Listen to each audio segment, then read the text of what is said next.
Assalamu alaikum wa rahmatullahi wa sannunmu kuma da sake kasancewa da ku a yau a wani sabon bidiyo a kuma wannan channel namu mai albarka wato na Rami TV. Ina roƙon ka idan wannan shine karon farko a zuwan ka wannan channel namu ka daure ka taɓa mana alamar subscribe ka kuma taɓa alamar ƙararrawar sanarwa ta yadda da zarar mun ɗora sabon bidiyo kai tsaye za a sanar da kai.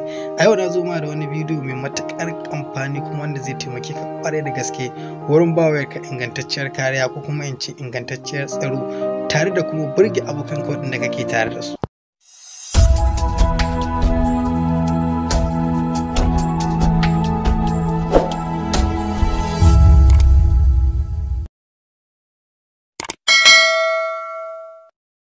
Ya kasance mutane da dama suna jefar da wayarsu daga bisani kuma sai su komo suna nazari da tunanin ina suka jefar da ita. Wani zai yarda ita ne gurin arwala, wani kuma zai yarda ita ne akan hanya, wani kuma zai je wani guri ne wurin ziyarar yan uwansa ya manta da ita. To idan ya kasance kai wannan rubutun da zan nuna ma a yanzu wayar ka za ta iya dawowa a hannunka cikin sauki ba tare da ka sha wahala ba.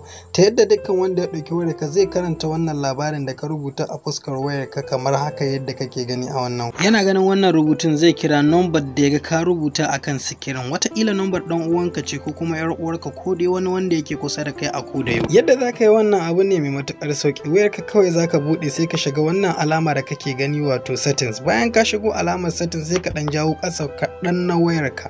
Bayan jawowar kake da wuya za ka ga wannan fuskar ta kawo ma kamar haka. Za ka taɓa wannan alama da kake gani a rubuta security allocation.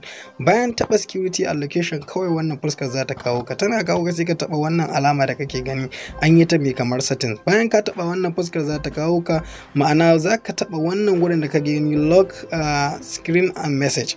Bayan ka taba wannan lock screen and message kawai wannan fuskar za ta bude mu. To anan za ka rubuta dukkanin bayanan da kake so. Za ka iya cewa sunana Saifullahi Rungumi, sai ka sa number waya wadda kasancewar kana tare da shi a koda yaushe.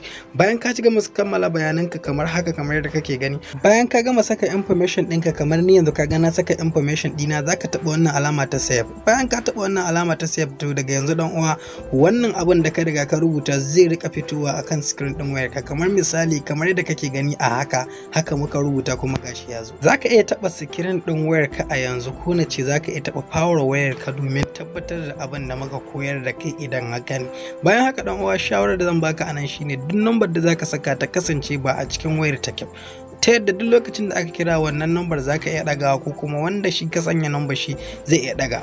A nan wannan bidiyo namu ya zo ƙarshe. Idan wannan bidiyo namu ya burge ka, ka taɓa mana alamar like ka kuma yi sharing ga sauran yan uwa da suke WhatsApp, Facebook da dukkan wani chatting da kake. A nan nake cewa wassalamu alaikum wa rahmatullah.